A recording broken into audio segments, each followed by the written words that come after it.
Okay, just a quick fix on the open G tuning.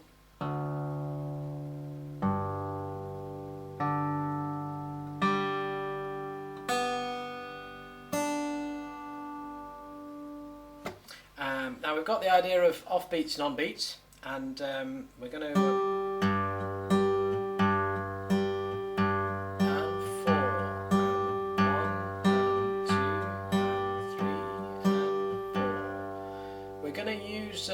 that droning G on the upstroke on the G string as a device to keep things going circular while we build up this phrase one note at a time. So I'm going to start with just one note of the phrase, but we're going to loop it,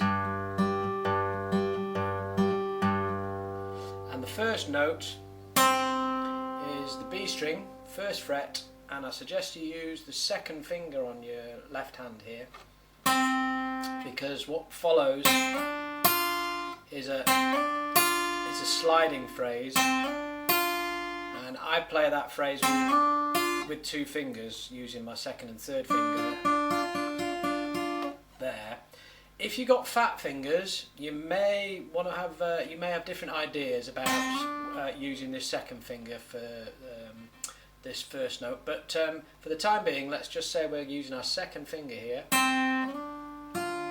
and this note is an offbeat note.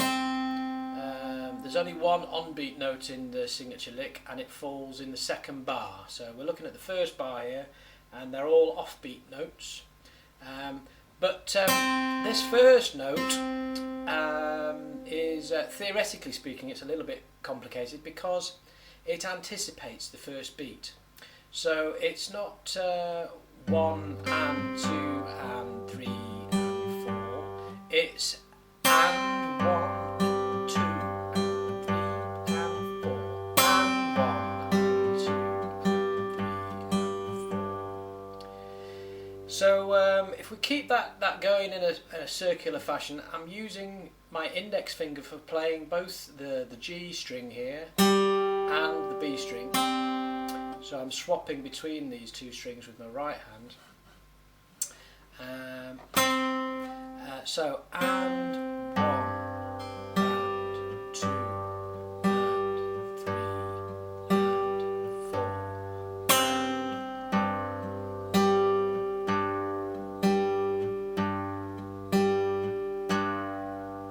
for those of you with no picking experience, you should practice that and maybe try and get some pace when you get more confident with it.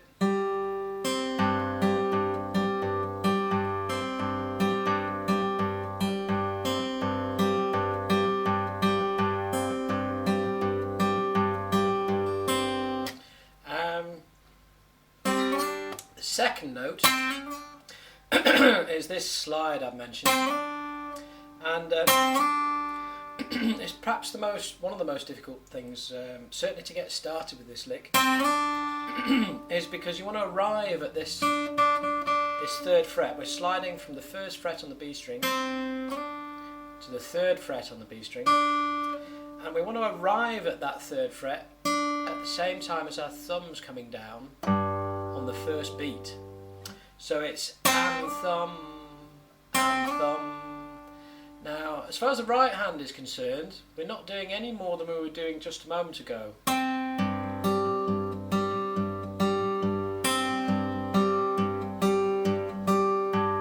right hand is doing the same thing here.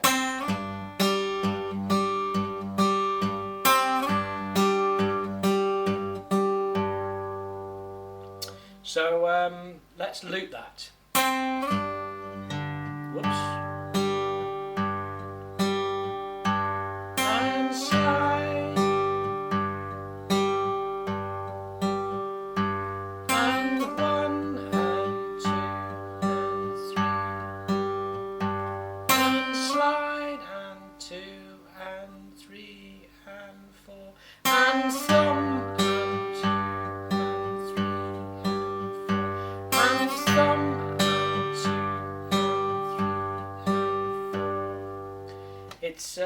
It's a wee bit to get your head round to start with, but if you start slowly and aim for a regular sound, and try and build a bit of pace.